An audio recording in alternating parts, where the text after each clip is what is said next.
So March is about to end and we are welcoming April, right?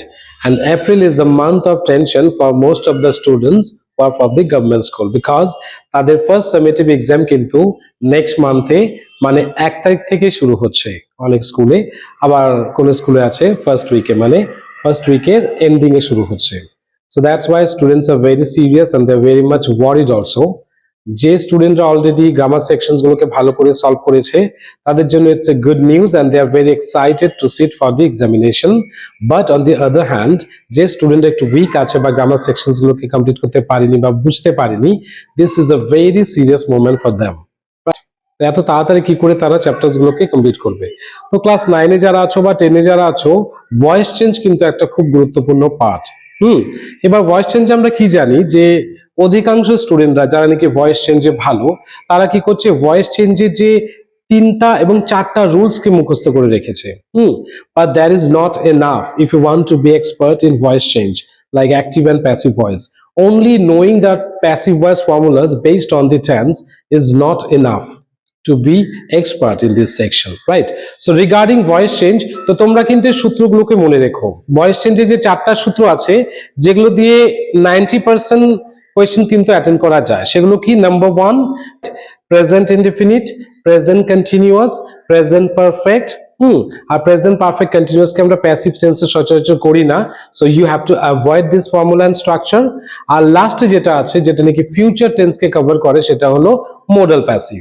ওকে, তো তোমরা মনে রাখবে present indefinite, present continuous, present perfect এর প্যাসিভের ফর্মুলাগুলোকে, ঠিক আছে, এগুলোকে মাথায় রাখো, খাতায় নয়, কারণ পরীক্ষার হলে মাথা নিয়ে অ্যালাউড আছে, খাতা নিয়ে নয়। Okay, so you should keep them only in your head, not in your copy. ঠিক আছে, তো একটু বলে দিচ্ছি, প্রেজেন্ট ইনডিফিনিটের যে প্যাসিভ ভয়েস সেটা কি? অবজেক্ট মানে direct object plus am is are plus V3 plus by plus subject, this is present indefinite. Okay, আর প্রেজেন্ট কন্টিনিউয়াস এর যে সূত্র আছে তোমরা মনে রাখো, direct object plus am is are plus being, শুধু একটা বিং অ্যাড করে দাও, rest of the parts are almost same. বাকি পার্টগুলো কিন্তু same. Object plus am is are plus being plus V3 plus by plus subject, this is the formula for present continuous tense. আর present পারফেক্টের formula কি? Direct object plus have has plus been plus V3 plus by subject, direct object. ঠিক আছে, তো এই 3টা formula হয়ে গেল। আর লাস্টে যেটা রয়েছে যেটা ফিউচার টেন্স কে কভার করে সেটা হলো মডাল প্যাসিভ। ঠিক আছে, আর মডাল প্যাসিভের ফর্মুলাটা কি সেটা কিন্তু মাথায় রাখো, বারবার বলছি, সেটা হলো direct object plus modal plus be plus V3 plus by plus subject. Okay, this is the structure you need to follow during the exam hall. এই 4টা ফর্মুলা তো তোমাদের থাকছেই। আর ওয়ান মোর থিং, পাস্ট টেন্সেও কিন্তু অলমোস্ট সেম ফর্মুলা স্ট্রাকচার, কিন্তু past টেন্সেও একদম সেম। ইনডিফিনিটি কি থাকবে?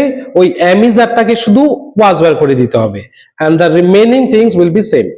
ওকে, যেমন I wrote a letter, a letter was written by me. Okay, a letter was written by me. আর আই রাইট এ লেটার, প্রেজেন্টে যদি বলি a letter is written by me. So all things are same, only অ্যামিজারটা was were করে দাও। Past continuous same, all things are same, শুধু অ্যামিজারটা was wire হয়ে যাবে আর বাকি ফর্মুলা সেম থাকবে। পারফেক্টও সেম। আর মোডাল তো ফিউচারকে কভার করছে, তো ফিউচার টেন্সে আলাদা করে প্যাসিভ ভয়েসের সূত্র তোমাদের করার দরকার নেই। তবে হ্যাঁ, remember one more thing, if you just remember only these formulas which I mentioned right now, don't think that your passive voice lesson is complete. তাহলে কিন্তু ভেবো না তোমাদের প্যাসিভ ভয়েসের সূত্র বা প্যাসিভ ভয়েস আরামে করতে পারবে, প্যাসিভ ভয়েসের সূত্রগুলো মুখস্থ রয়েছে বা যে কোনো পড়বে না। তোমাদের কিন্তু passive of integrative sentence, passive of commands অথবা অর্ডার, রিকোয়েস্ট, অ্যাডভাইস, আর তোমার লেট দিয়ে কি করে করতে হয় ফর্মুলাস গুলো ভালো মতো কিন্তু দেখে যাও। বারবার শিখিয়েছি, আমার স্টুডেন্ট যারা দেখছো তাদেরকে বলছি, বারবার ক্লাসে শিখিয়েছি, just try to remember it and your practice is most important to keep them in your permanent memory। ঠিক আছে, মাথায় রাখার জন্য প্র্যাকটিসের প্রয়োজন আছে। আর খাতায় রাখতে হলে তো জানোই কোনো লাভ নেই, আজকে আছে খাতা, কালকে ইঁদুরে কেটে শেষ করে দিবে। ওকে, তাহলে চলো, প্যাসিভ ভয়েস আমি সূত্রগুলো সব একবারে দেখাতে পারছি না, তোমরা আমার ইউটিউব চ্যানেলে যেও, দুর্লভ স্মিথ, আর প্যাসিভ ভয়েস লিখে দিও, প্যাসিভ ভয়েস বাই দুর্লভ স্মিথ, এটা লিখে তোমরা কিন্তু ইউটিউব চ্যানেলে দেখতে পারো। ঠিক আছে, আমার প্যাসিভ ভয়েসের বাকি ডিটেলস ফর্মুলাগুলো। এখন যেটা একটা বেসিক জিনিস তোমাদের শিখিয়ে দিচ্ছি সেটা মাথায় রাখবে, how to identify direct object from passive voice and apply the formula according to the tense। ওকে, একটা এক্সাম্পল যদি লিখি যে I go to school in the morning.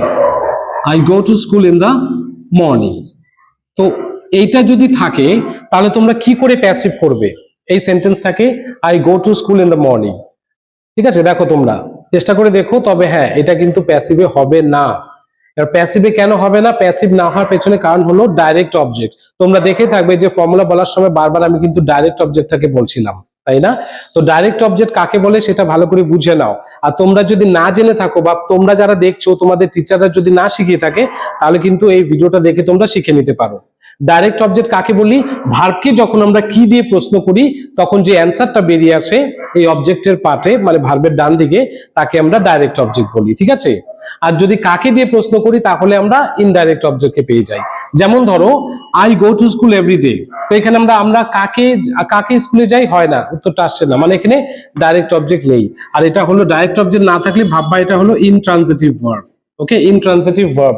তো তোমরা যদি না জেনে থাকো ইনট্রানজিটিভ ভার্ব কি, ট্রানজিটিভ ভার্ব কি, তোমরা আবার আমার ইউটিউব চ্যানেলে গিয়ে বা আমার ফেসবুকে ভিডিও সার্চ করে কিন্তু দেখে নিতে পারো।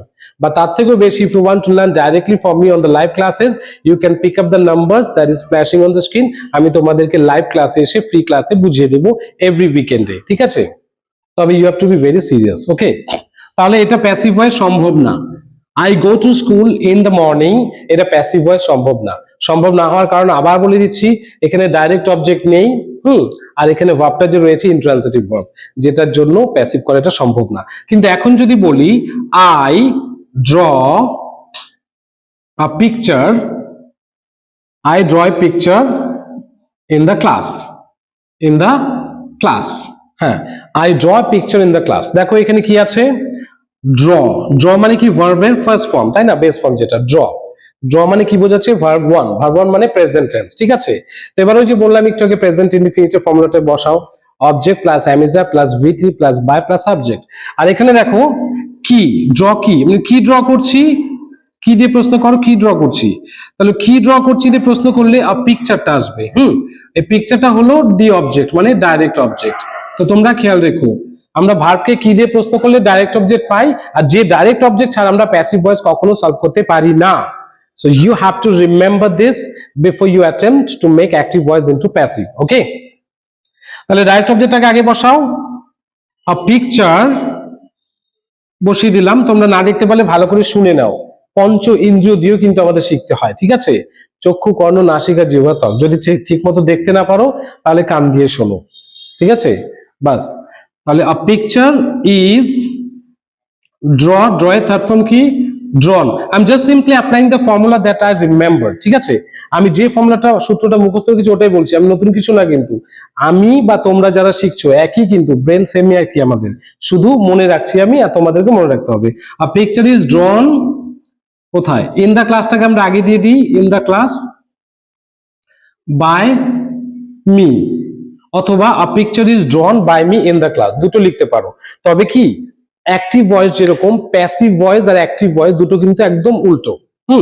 প্যাসিভ ভয়েসে কি হয়, আমরা বাই সাবজেক্টটাকে সবার লাস্টে দিই, আর অ্যাক্টিভ ভয়েসে আমরা সাবজেক্টটাকে শুরুতে দিই। আর যেহেতু এটা অপোজিট, তাই আমরা কি করি, এই বাই সাবজেক্টটাকে সবার এন্ডিং এ দিচ্ছি, আর কিছুই না।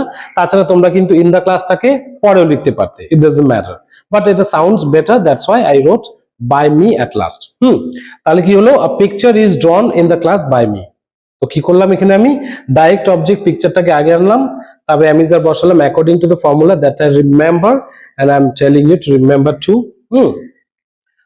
a picture is drawn V3, draw আছে V1। প্যাসিভে যেমন সব সময়, প্যাসিভে কি হয়, ভার্বের সবসময় থার্ড ফর্মই হয়, drawn। আর ইন দা ক্লাস যে পড়ে গেল, ওই ফ্রেজটা যে আছে ইন দা ক্লাস, ঠিক আছে, এই যে ইন দা ক্লাস, এই ফ্রেজটা এখন বসিয়ে দিলাম, আর তারপরে বাই মি। হ্যাঁ, ওয়ান মোর থিং, অনেকে মনে করে আমি যদি বলি যে I draw a picture in the class, এখানে অবজেক্ট কোনটা?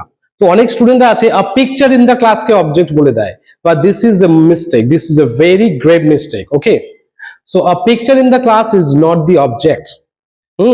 শুধু a picture is the direct object which we need to make it passive।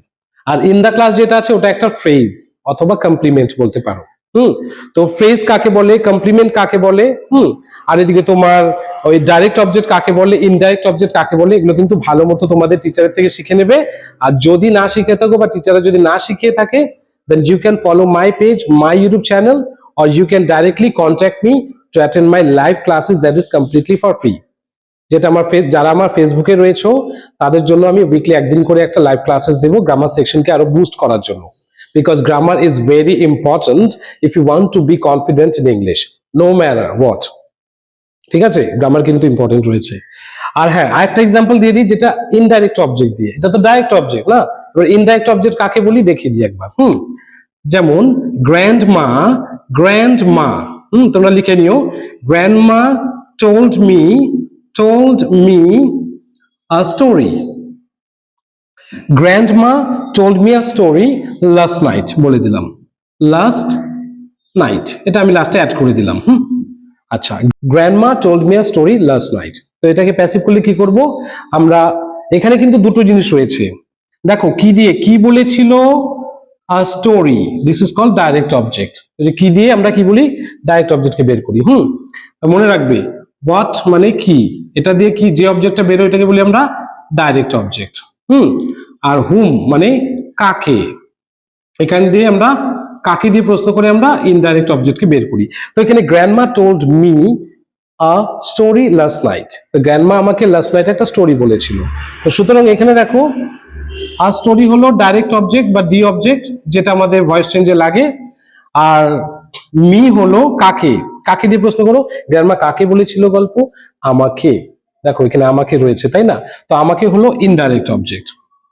তো এক্ষেত্রে যে সেন্টেন্সে তোমাদের ডাইরেক্ট অবজেক্ট এবং ইনডাইরেক্ট অবজেক্ট দুটোই থাকবে, remember you can make it passive in both ways. Okay, তোমরা ডাইরেক্ট অবজেক্টকে দিয়েও প্যাসিভ করতে পারো বা ইনডাইরেক্ট অবজেক্টকে দিয়েও প্যাসিভ করতে পারো। তাহলে বলে দিই, তোমরা লিখে নাও, grandma told me a story last night, তাহলে লিখে দিই স্টোরি, আগে স্টোরি দিয়ে লিখলাম ডাইরেক্ট অবজেক্ট দিয়ে, a story was told me last night by grandma, হয়ে গেল। এবার স্টোরিটা দিয়ে করলাম, তো এবার আমি কি করতে পারি, মিটাকেও আগে আনতে পারি। তো মিটাকে যদি প্যাসিভের থেকে আমরা অ্যাক্টিভে, যদি অ্যাক্টিভ থেকে প্যাসিভে আনি তাহলে আই হয়ে যাবে, তাহলে I was told a story, STORY, story, I was told a story last night by grandmother, অথবা by grandmother last night, by grandmother. Bas, this is how you have to do from active to passive. তো এইভাবে তোমাদের active থেকে passive করতে হবে। আর বাকি rules বা বাকি ফর্মুলাস গুলো যেগুলো আছে অ্যাপার্ট ফ্রম টেন্স, সেগুলো কিন্তু আমি দেখানোর সময় পেলাম না, কারণ ভিডিওটা অলরেডি 10 মিনিটের উপরে হয়ে গেছে। So if you want to learn more about the grammar section, even the other exceptional formulas to make active to passive or passive to active, you can pick up the numbers and you can also follow my YouTube videos. Okay, তোমরা নাম্বারটাকে নিয়ে আমাকে direct call করতে পারো, আর আমার ফেসবুকে connect হয়ে যে দুর্লভ সরকার হলো আমার ফেসবুক, যেখানে আমি আমার স্টাডি রিলেটেড কন্টেন্টস কিন্তু পোস্ট করতে থাকি। সুতরাং যারা কানেক্টেড থাকবে তারা কিন্তু ফ্রি কন্টেন্টস গুলো অলরেডি পেয়ে যাবে। আর তোমরা যারা serious but they want to learn more about my grammar section, then you can directly call me. তোমরা আমার উইকলি ফ্রি ক্লাস থাকে একদিন করে লাইভে, সানডে করে আমি লাইভে আসবো, আর তোমাদের যত গ্রামার রিলেটেড প্রবলেমস গুলো আছে সেগুলো আমি রাত্রেবেলা করে লাইভ ক্লাসে একে একে ডিসকাস করবো। ওকে, তো তোমরা যারা serious to improve your grammar section and also to improve your English communication skill, তোমরা কিন্তু কমেন্ট বক্সে তোমাদের রিকোয়ারমেন্ট বা তোমাদের প্রবলেমস গুলো কি বা কোন কোন গ্রামার সেকশনস গুলো তোমরা শিখতে চাও আমার ক্লাস থেকে, সেগুলো কিন্তু উল্লেখ করে তোমরা লিখে দিতে পারো। Okay, I will definitely come up with the solution videos of your questions and confusions. So till then, stay happy and spread happiness. Keep learning. Always try your best. God will do the rest. Bye bye.